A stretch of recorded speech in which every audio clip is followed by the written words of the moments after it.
The views and opinions of the hosts and guests are their own and do not necessarily reflect the position of the management and staff of Guardian Network.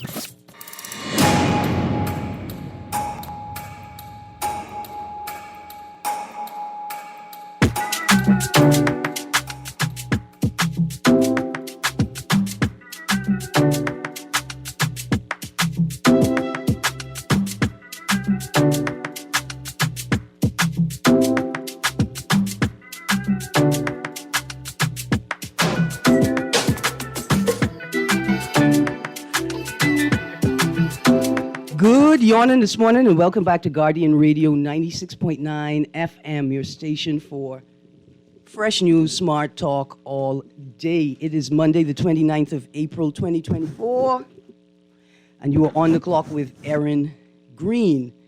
It's a Monday. I have Mr. Nuri in studio with me. I've got lots of things to talk about this morning, some articles here. Magistrate says he can't find rectly filed. I filed that under the category things you wished you would never hear again in the universe, but you knew deep down in your heart you were bound to hear it again. Magistrate says he can't find rectly filed. Another service is volunteers tackling 4 fires in Abaco, cable not rolling over and playing dead. Of course, there are the BPL stories to talk about. And then I found this very interesting article that I think I want to follow up with an article in today's Guardian business section. The article I'm looking at is Bahamians Told Invest into Big-Scale Tourism. That was in the Tribune on the 22nd of April. And then I want to fast forward to panel. Private cruise ports are critical to cruise lines, hoping to lower costs.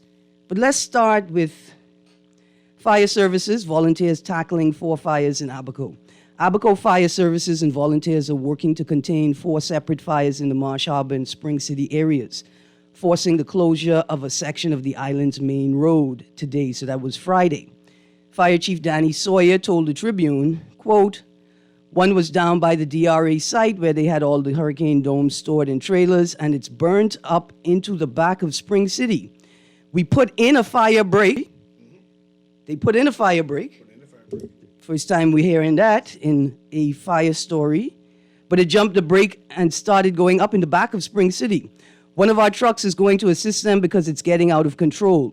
Close quotes. Roscoe Thompson of the Marsh Harbor Spring City Township urged residents in Sweetings Village to notify the fire department immediately if there is any fire in their area. There are concerns that the forest fire contained to bushes near St. Paul's Anglican Church could be pushed towards the residential area due to the high winds. Quote, "It's very suspicious, 4 fires in one day.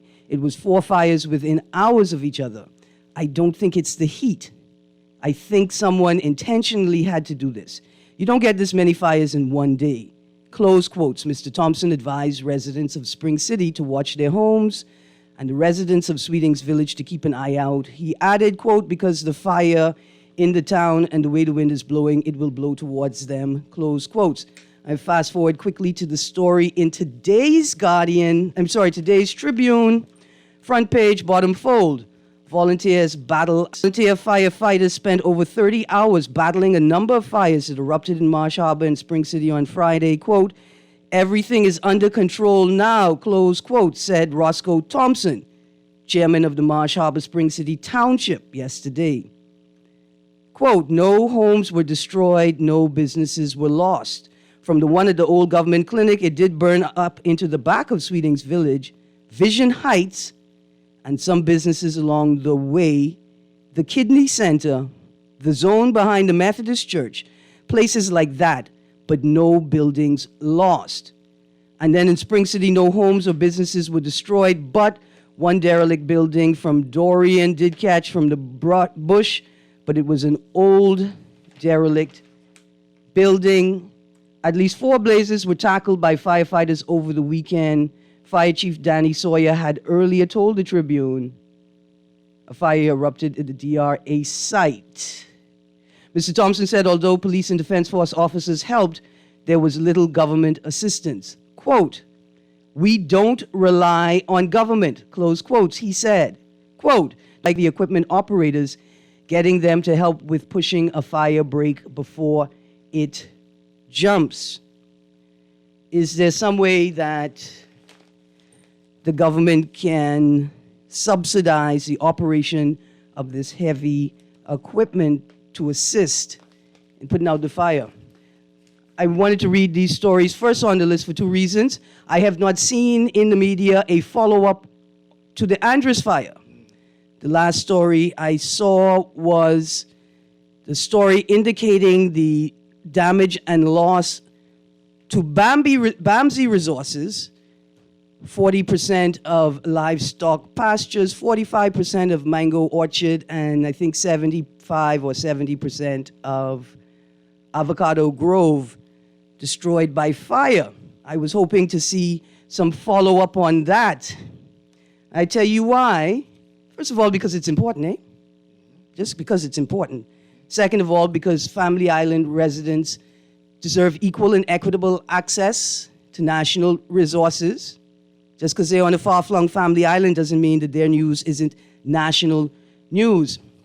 But here's another reason why. Mr. Nuri, I went on an adventure this weekend.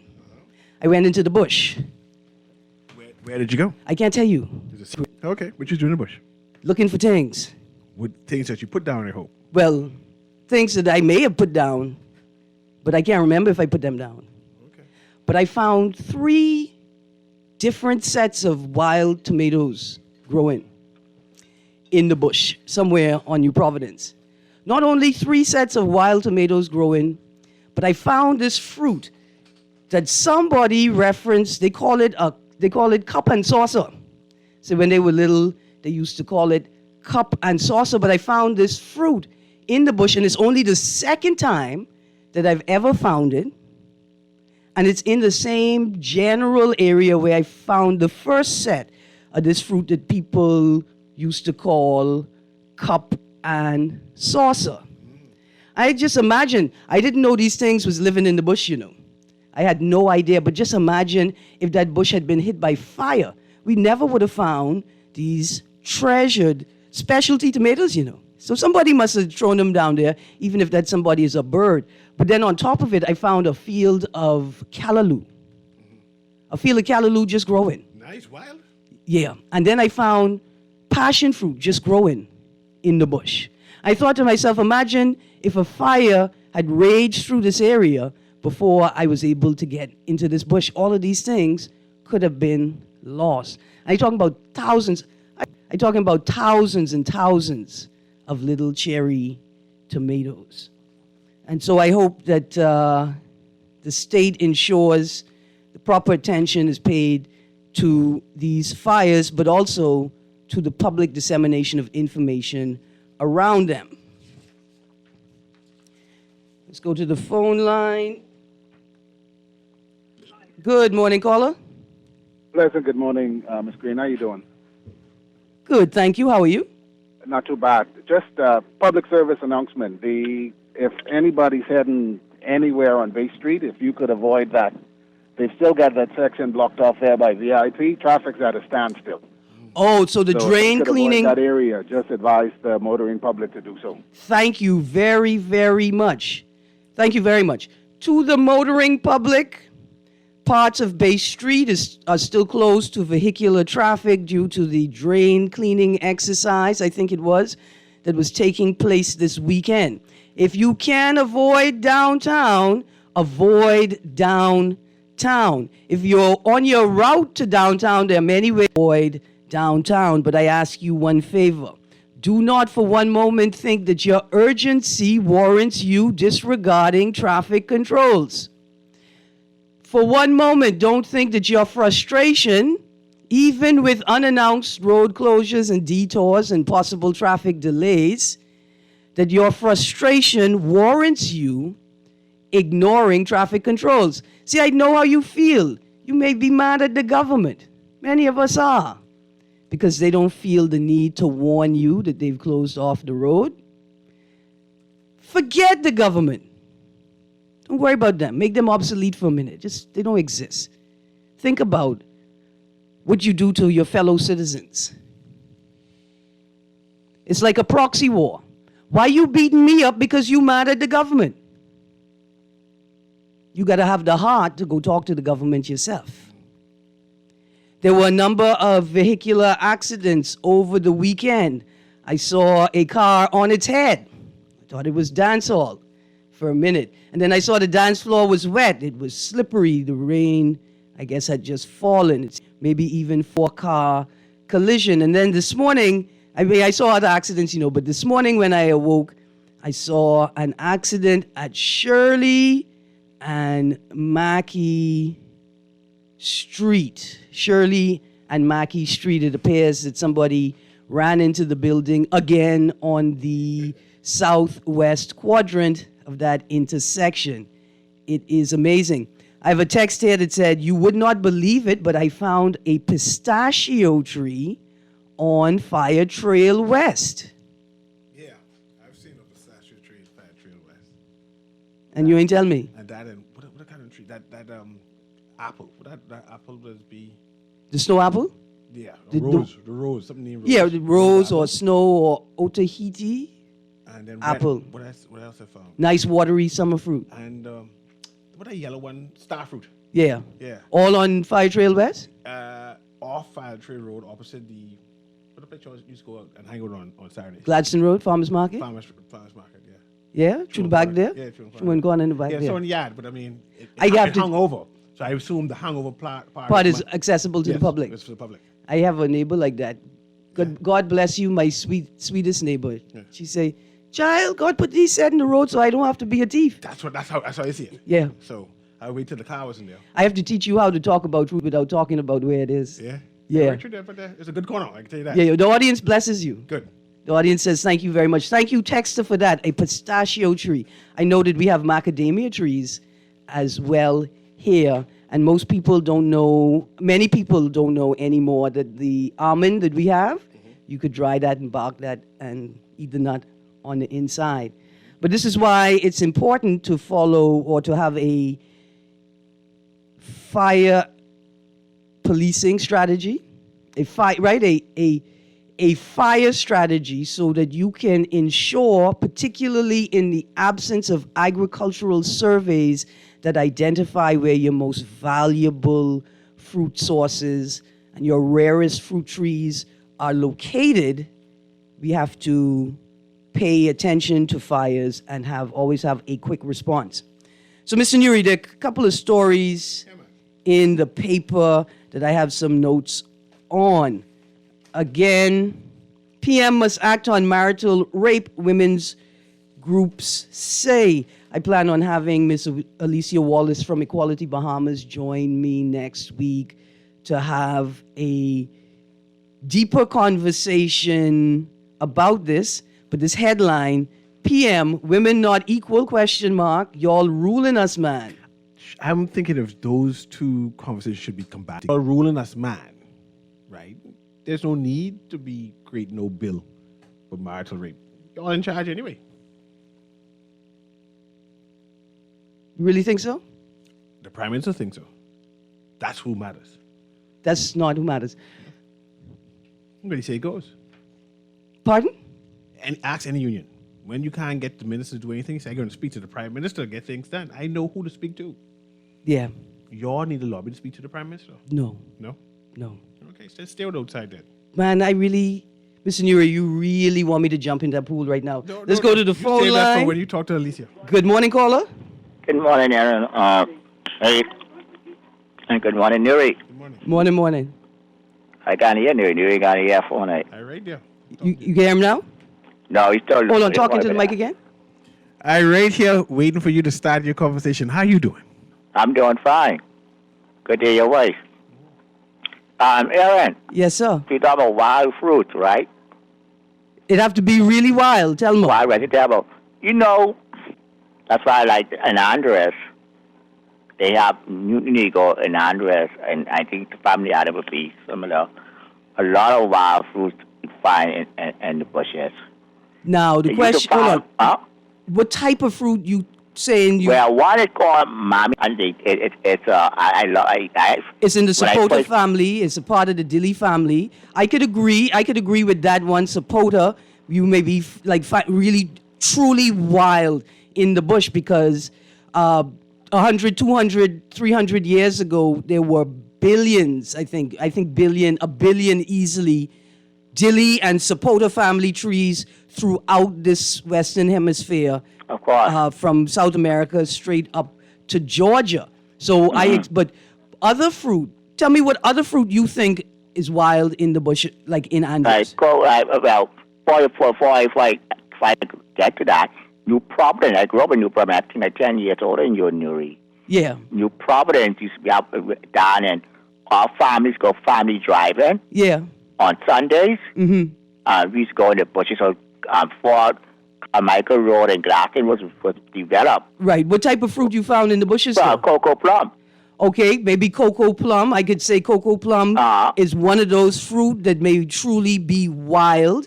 Mr. Newry, you have any recollection in your history reading about cocoa plum farms or orchards? But what's it? They a different type of cocoa plum too. It was like the black, the blue, the pink, and the purple, and the white. Yeah, but you take cocoa plum before. But listen, you see Newry cocoa plum orchard out by the airport, right? Now, Mr. Newry, you being facetious? Are you talking serious talk? When you But you know what I'm Hold on, trying to Pumpkin get Eater. to. Hold on, Pumpkin Eater. When you go to the airport, there's all the cocoa plum out there. Yeah, but that's not what I'm asking you. I'm asking you if there's ever in your historic reading history of the Bahamas, mention of a cocoa plum orchard. I know plenty cocoa plum out there, airport road. Go on, Pumpkin Eater. Yeah, what I'm trying to get to, Erin, we got to preserve these things. And the farmers are not there wild. Somehow we got to preserve what I would call our native fruits. Absolutely. But here's the thing, Pumpkin Eater. The reason I was asking you those questions the way I was is because a lot of the things that we think are native to the Bahamas are not. And a lot of the things that we think are wild are not wild, right? That's why I asked Newry if he's ever read or heard about a cocoa plum orchard on the island of New Providence. Because where I live, when I was growing up, I used to think there was a bunch of all kinds of wild fruit trees in my neighborhood. But as I grew older and observed more, exposed more of the area, I realized that what I think is wild is actually the remnants of organized commercial agricultural production. Yeah. That we have allowed to devolve, but that doesn't necessarily mean that those plants, trees, or fruit species are indigenous or native to the Bahamas. Well, what it called wild, really is that wild, because sometimes some people are mango, right? That's a mango tree. You finish each mango back then, you throw it somewhere in the bush, and they respring. Right, but that's not necessarily wild. That's the point I'm making now. The way that the imperial pigeon moves Brazilian holly or pink peppercorn across the island, I think we could call that wild. But I think it's important to, I like what you're saying. We need to know what we have, agricultural survey. Then we need to determine of that which we have, what will we focus on preserving and why. And the cultural language, too. The cultural language back then when I was growing up, we called them wild. True. We got to preserve that, too. But we can't be preserving mistakes in a way that suggests that they are correct. But listen, Pumpkin Eater, I ready to transition right now. Transition to what? To another topic. Oh, what the topic is? I didn't tell you. Let it be a surprise. But we need to talk about this some more, because I hope that agricultural ministries are listening to us, because the younger generation, deep into the younger generation, my great nephews and nieces never taste cocoa plum. Yeah, and all maybe on the family out to travel. Family island, young folks might have tasted it. I don't know if they go in the bush. Thank you. Or except for crab. Thank you, Pumpkin Eater. I can find a way to do it. In fact, Mr. Newry, May is my birth month. It's my birth month and the month of my solar return. Yes. And so this month, I want to slide into the month of shows, conversations that I want to have. Like, I want to have a conversation about conspiracy theories and aliens. I want to have a conversation about the role of public intellectuals in small island developing states. And I guess I want to have another agriculture conversation as well. Juju tastes so bad, Columbus must he bring that with him. I'm voting Juju off the island. Here is the story, Pumpkin Eater. Bahamians told invest into big-scale tourism. More Bahamians must invest in tourism big scale, the Deputy Prime Minister is urging, challenging why this is not occurring, given how bullish the country is on the industry.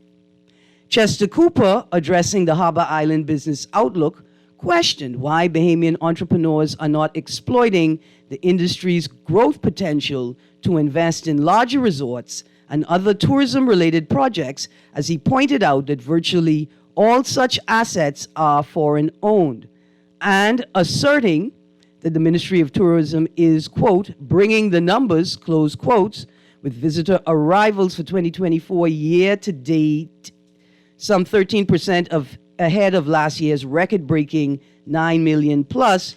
He urged Bahamians to develop more attractive tours and activities that will, particularly for cruise ship passengers, guests want to leave the island with their pockets empty, close quotes. Mr. Cooper, who is also Minister of Tourism, Investments and Aviation, acknowledged the need to increase per capita spending by cruise ship passengers if the Bahamas is to maximize the economic benefits from this tourism segment, but place the onus on the private sector and its innovation, ingenuity, and creativity to achieve this. Praising Jack Bay's the Eleuthera Resort development headed by Sir Franklin Wilson and former Cabinet Minister Tommy Turnquest, the Deputy Prime Minister hailed it as a project that, quote, truly speaks wonders for Bahamian entrepreneurs and Bahamian entrepreneurship, close quotes. I'm going to stick a pin right there. First of all, why is Sir Franklin Wilson and former Cabinet Minister Tommy Turnquest not building hospitals or housing that Bahamians who live in the country they live in can actually afford? What I just what I was saying, but I have a whole series of questions I want to throw in at this point. Priority. Housing ain't important at this present time. It's cool. We can get to it. I'm just saying, we go ahead. I'm sticking a pin on that. Mm-hmm. So my first response to Mr. Cooper, I'm calling him Mr. Cooper because that's what the article called him. I also want to interrogate why you think they called him Mr. Cooper addressing the Harbour Island Business Outlook and then referred to him as also the Minister of Tourism, Aviation, and Investments. I don't know if that's like a literary mechanism or if that's like a clue. Anyway, it was very interesting. So, in response to Mr. Cooper's attempt to encourage Bahamians to invest into big-scale tourism, for what, sir? To compete with the government and to be disadvantaged by the government in the face of foreign direct investment?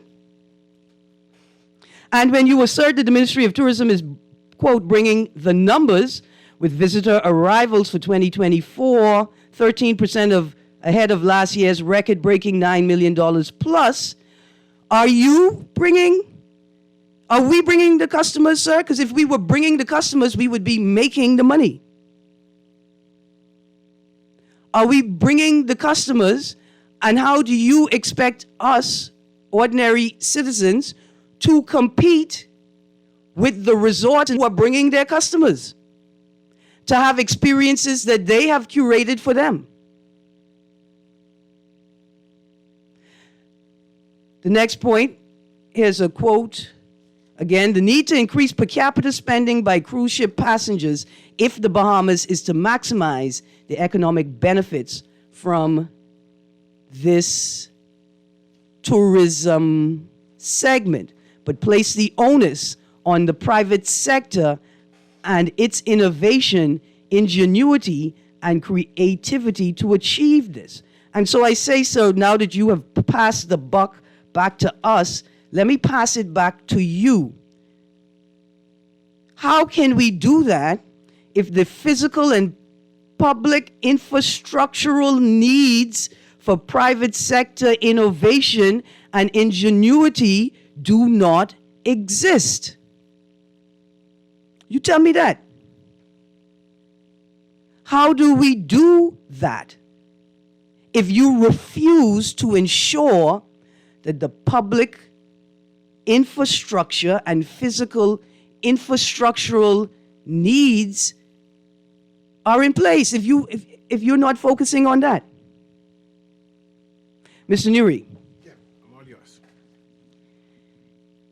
why are you not investing your money in? My money is invested in the family for us to survive. I'm trying to make it for the rapture and not die before. But at this present time, honestly speaking, the majority of the Bahamas has less than $1,000 in their bank account. Us or we Bahamians who are busy paying mortgage, paying insurance, paying just school fees and whatever it is, I could go in a small business, but I get upset when people ask me more than for my $5,000 and I can't get it back within 5 years. You say you got to keep it. No, man, I need my money back soon.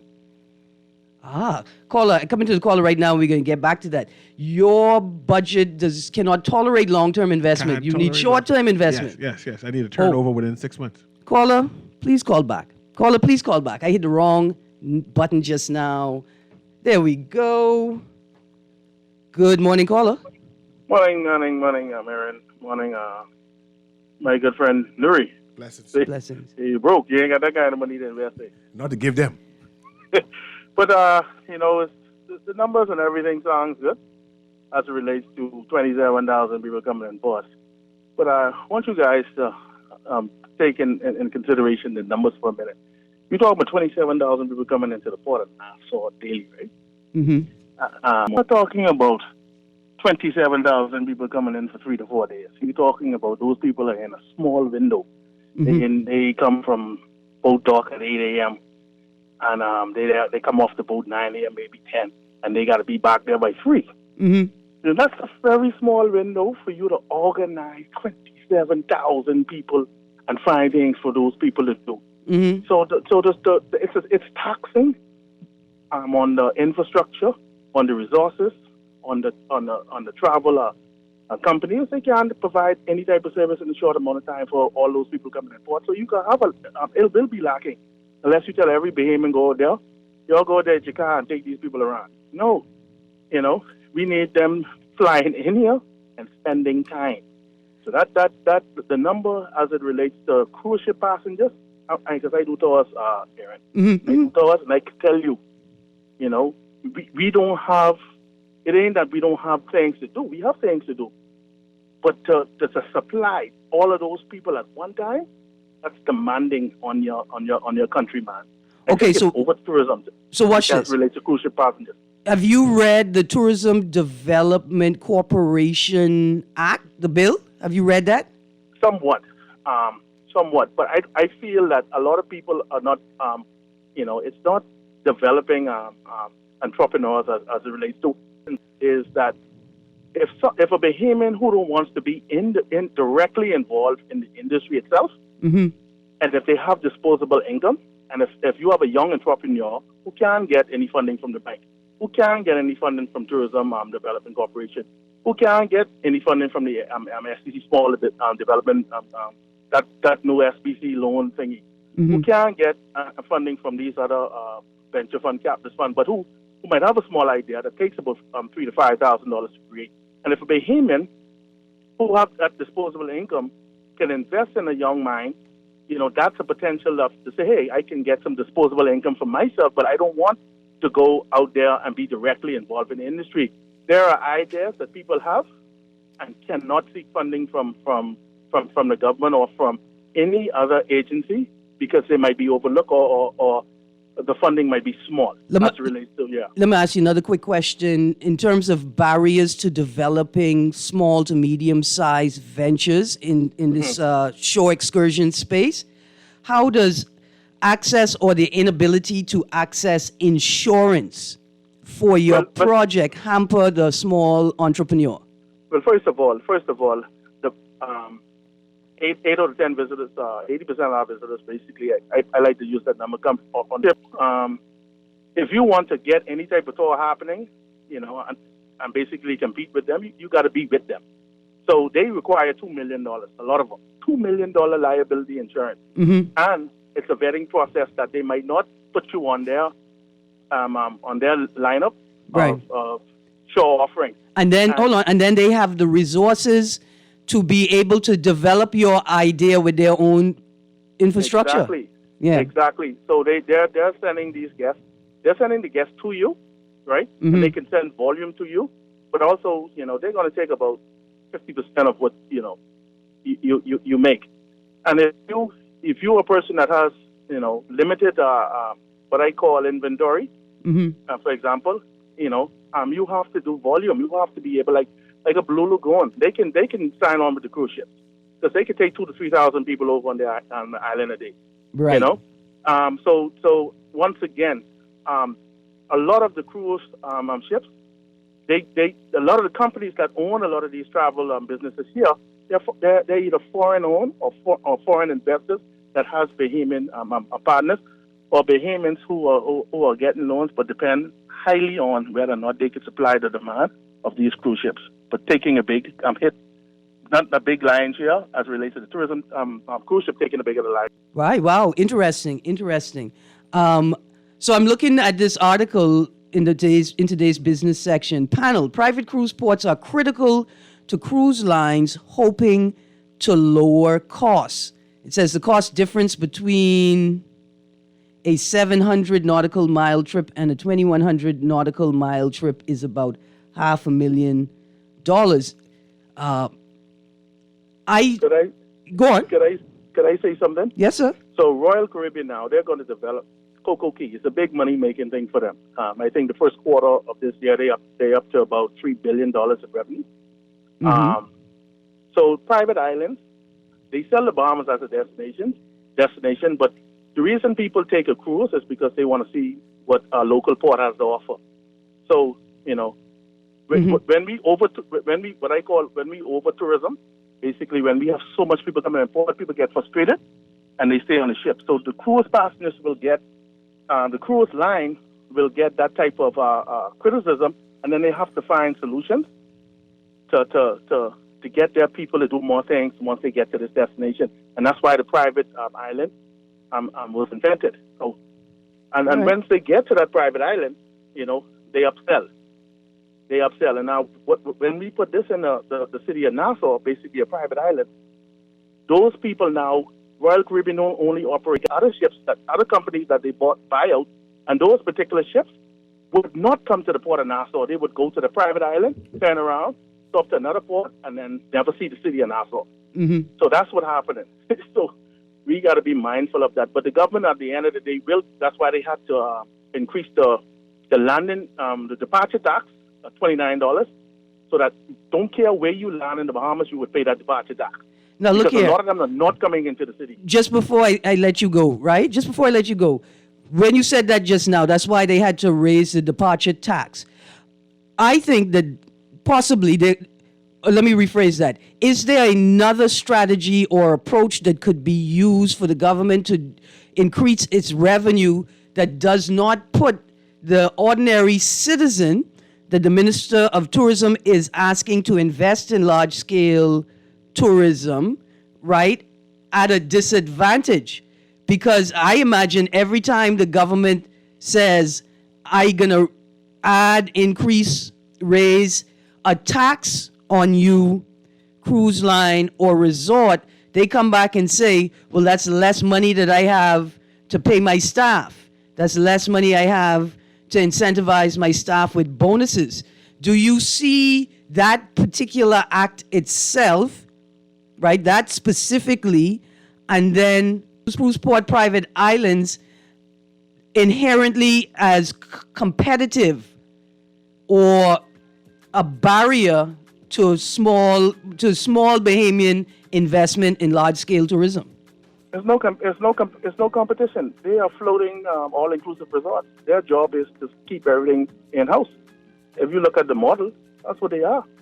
There They're you looking for a place to to go, and that's what sells. It sells that you're going to the Bahamas, but they all-inclusive. Everything they do is bars and casino, and the more you stay on board, the more offerings they get. So I think the majority of their revenue comes from ticket sales and bar and shopping on board. I just came off a cruise ship. You could buy a Bahamas T-shirt in their sundry stores. Okay then. Wow. Okay. So what we just got to be mindful of that now. I think one of the most important things that the government did, is getting that equities and then getting that 1% to develop the infrastructure. That was something positive. Thank you. You can't knock that. I mean, I could, but I can stand with you for a second. Thank you very much. Okay. Thank you very much. Thank you, producer. We're going to go to a break. Just as we go to the break, it appears that maybe we have more than just a lack of physical infrastructure. Maybe we don't have the policy infrastructure or the policy environment as well to enable Bahamians to invest in large-scale tourism. We're going to a break. When we come back from the break, I'll read some of these texts and get back into the article. You're on the clock with Erin Greene. We'll be right back.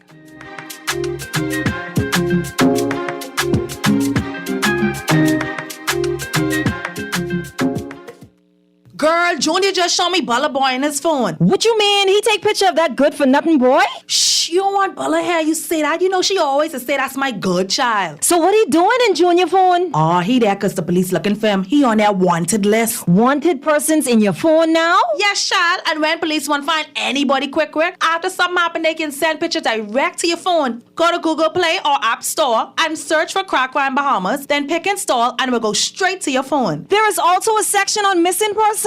Yes, girl. Everybody needs to get this app so police can tell us right away when these people go missing. Just like... Yes, it has numbers for Crime Stoppers Bahamas, so you can call and nobody knows it's you. Call directly to Miami and give the information without giving your name or anything about you. I tried the other day, and when I hear Junior and his boys talking about where they hide those guns, I walk quick round the corner and call that number. Call 328-8477 from Nassau or 242-300-8477 from the Family Islands. Get ready! On May 4th and 5th, athletes from around the world will compete to secure their spot in the Paris Olympics. Come, witness history as our Bahamian athletes run against the world and chase the sun. From paradise to Paris at the BTC World Athletic Relays here in Nassau, Bahamas at the Thomas A. Robinson National Stadium. Get your tickets now at worldrelaysbahamas24.org or at the Andre Rogers Baseball Stadium box office or at BTC Moreland Marathon or BTC Southwest Plaza. BTC World Relays. Be there.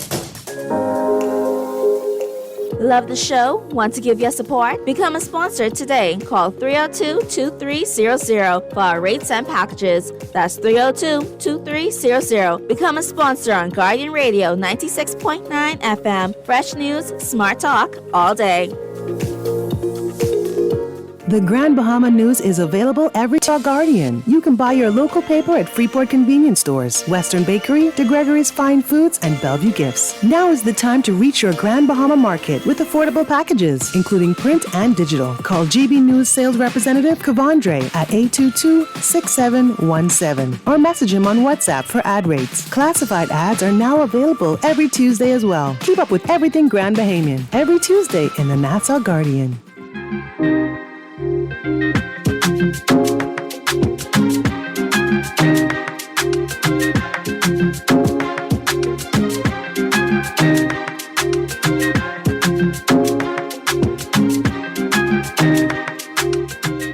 Good morning and welcome back. Let's get to the text on the clock.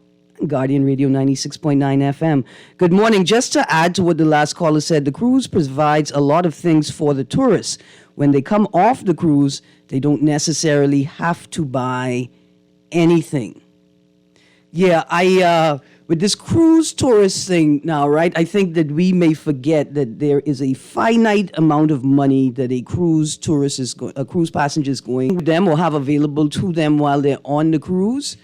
And there's a finite amount of money that they are going to bring off the cruise ship with them.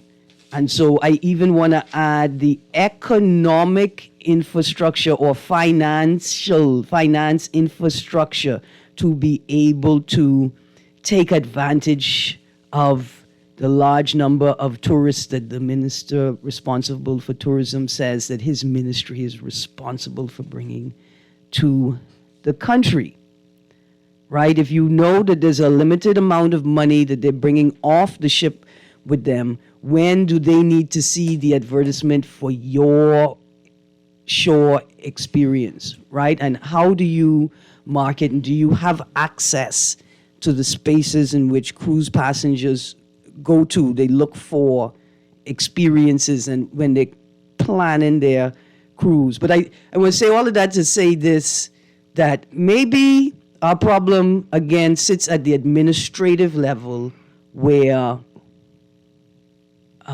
like there's a crisis, right? Because there's so much that should be talked about publicly in the public domain, in able to create an environment where all Bahamians can take part, can propel whatever the government's agenda is if they want, or could focus on their own economic plan. There's just not enough information in the public domain. Let's have a conversation about that. I'm engaged now. Either on Wednesday or Friday, first part of my show, about your ideas on how we can tap into the cruise ship industry as entrepreneurs and what the government can assist us with. That's an interesting topic, but I don't really want to talk about. I mean, we could talk about that, but I don't want to talk about it in those terms, because what I'm more focused on is whether the government understands how to create the environment that, but maybe they don't. That enables what it is that they want to do and allows what it is that they expect for us to do to happen. But I think they don't realize that they're speaking at creating an environment in which Bahamians can only be workers. You can only participate in this tourism model if you are willing to accept your place in the hierarchy. But I also think that they don't understand that you cannot be having a conversation about how I'm going to fit into a tourist product in my own country, understanding the need to prioritize foreigners in that hierarchy. That's a discussion right there that we can have. And we hash it out. You bring that point, and I try to solve it, or spark the Minister of Tourism mind that what he's proposing will be difficult unless he does certain things. All right, sure. Good morning, caller. Hello? Good morning. Yes, good morning. How are you doing today? Good, thank you, sir. Yes, these are my good friends, and I would have sent them some text the other day, reference to the tourism industry and get fees and all that stuff, right? And for the past 24 years, I was trying to get the port to basically approve one or two little,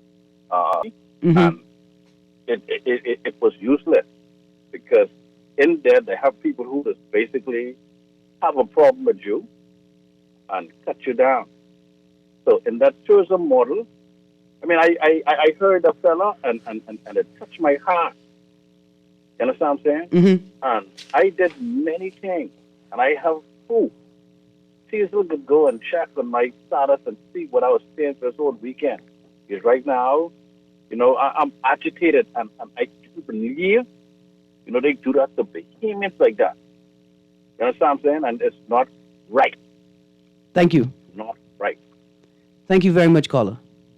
Absolutely. That reminds me of a video that I saw a couple of weeks ago, Mr. Newry. I don't know if you saw it, where a foreign man purporting to be a tourist was on what appeared to be a part of the port, the cruise port, and he was sharing a video that he took where he dropped a submersible camera into the waters around the port.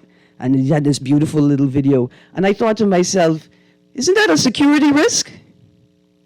Is that not a security risk that some strange man could get off of a boat in the port and just drop a camera under a piece of technology underwater that could record images and may have other technological capacities to do other things, and I can't even get on the port some days. I definitely can't get in the. And I wonder if those responsible understand that this is the environment that you have enabled. Because surely that's a security risk. I'm still astounded by it. But a part of the point is this. Maybe we need to conquer the low technology before we try to conquer the high-tech technology.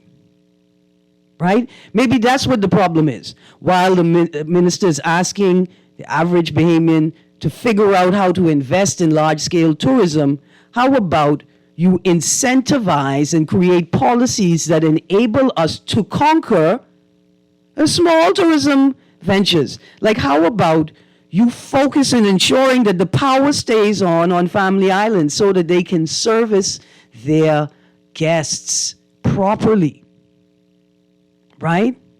Surely you're not treating the tourists like the Bahamians who live on these far-flung islands. If they go into Auckland, they must want to sleep in the dark. They must want to eat by campfire. That's how the citizens do it. I'm just saying that maybe as opposed to encouraging us to invest in big-scale tourism, since you committed to big-scale tourism and prioritizing foreign direct investor over Bahamians, to invest what is required for the average Bahamian to take advantage of small-scale tourism so that we can create a product that competes with the large-scale tourism that's going on in our country at the same time. See, the environment that you create, the policies that you create are rooted in a type of thinking that only produces gangsterism. Like, why are you encouraging Bahamians to open up their homes to tourists and Airbnb and short-term rental when the Ministry of Social Services should be encouraging Bahamians to open up their homes to other homeless and unhoused Bahamians? And now, I fear, you have created an environment in which you are now asking us Bahamians to compete with foreign direct investors, but you refuse to give us the infrastructure, public, physical, economic, and financial, to be able to do that. So while we're talking about the need to ensure that we could conquer the low technology before we try to wrestle the high technology, New Electricity Act will regulate AI use in sector for first time. Stick a pin right there. New Electricity Act will regulate AI use in sector for first time.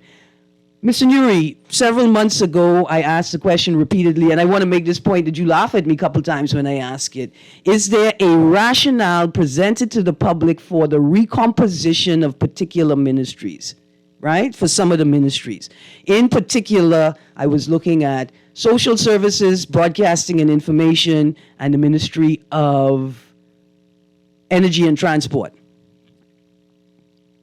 Has any rationale been presented to the public for the composition of these ministries? I presume that Social Services, Information, and Broadcasting came about because O.B. Wilchcombe and his extensive career in broadcasting, and then the work that he was doing with social services is the reason why they composed that, so all of the things could sit in the one ministry that he is in. The same thing for energy and transport. Why was energy, BEC, removed from Ministry of Works? Why water and sewerage and BTC was separated in similar ways? Right? And these questions arise, and now I want to know, why would you, in your use of AI, for the first time, why would you use it to regulate electricity? And why haven't we seen a comprehensive policy statement on the state's intention in terms of AI? How will you regulate it? How will you create infrastructure that protects Bahamians from unscrupulous and nefarious use of AI? How and where can it be used? Who can use it? What are the rules around its use? What are the rules around privacy and protecting information? And then how will it be regulated? Because here's my concern is something is going to happen. Somebody is going to raise the concern, and then somebody is going to say, don't blame me, the AI do it. Don't blame me, the AI do it. I just think that our government should show us that it has mastered intelligence before it attempts to use artificial intelligence. In fact, I elected you to govern. Why are you telling me you need AI now to govern? I think that there's going to be an educational process regarding AI technology with electricity, right? Because I don't know, not to say why this is going to be legislated, because I'm sure there's a reason, but they should give me an example, the public example, since they're enacting laws that we do not understand or appreciate as yet, right? So say, well, this is why we are going to do this. And this is an example of the jurisdiction here that we can appreciate it and say, yes, government, that needs to be regulated, instead of just watching things happen but without understanding it. And then 5-10 years later, we say, man, why did they pass this law? And it prohibited me now from going into commerce. Right, and does the government understand it's not just regulating the public business sector or private professional sector's use of AI? The government must create legislation that enforces the regulation of its use of AI. Just quickly, let me read the last of these texts. Ms. Nuri, I want to talk about electricity a little later in the week. That's why I look at you when you say you want to talk tourism a little later in the week, because I want to talk electricity a little later in the week. I'm still parsing through all of these articles and trying to figure out what is being said. Here's a text. Does anyone realize that Arawaki is currently brain dead? It's on the last legs. The cruise port will very shortly start seeping into guests as it introduces cleaners, and RCI on Paradise Island will be the death blow. Arawaki needs to be bulldozed and reimagined. The collection of shantytown shacks that somebody keeps giving approval to expand is mind-boggling. Added to that, they're building these shacks on top of precious beach space. I'm convinced the person leading town planning must have spent all of their adult life in a shanty town, therefore sees nothing wrong with the spread of this blight. I take that last part seriously. Don't take it as an insult, right? Like, it is about being so entrenched in an environment that you are unaware of the sort of dysfunction that exists in the environment. It happens in all kinds of different spaces as well. It's not just shanty town. I just wanted to say I have mixed feelings about that statement, and that's another conversation I'm prepared to entertain, because I don't necessarily think that Arawaki has shanty towns. Now, Jonquil Beach have shanty, but not Arawaki. But if you remember the inception of Arawaki, you could understand why people would refer to it as that, and why he would describe its expansion in that way. Because that's what they still are intended. No man, these are. Do they have bathrooms in them? A couple of them have bathrooms. Open to the public or just for staff? Open to the public. This is the last time I went. There was not one high-end, I call it 3-star restaurants on Arawaki now, where you can sit down and have service and have bathrooms and regulations, whatever it is, and high-end wine, lobster, surf and turf. Okay, producer, I come in right now. I accept your critique of the statement, and I will follow it up with, don't mind me, because Life at Key is a shanty town too, sir. According to the rules that I'm using to describe what a shanty town is. So it's not back in Life at Key rough. It's right. It's not denigrating people who grow up in what we like to call undocumented and unregulated communities. Thank you, Mr. Producer. Thank you, Mr. Nuri. Thank you to the callers, and thank you to the texters. Last text, it's an unplanned mess. Thank you. Stay tuned. Guardian Radio AM with C.A. Nuri is up next on 96.9 FM.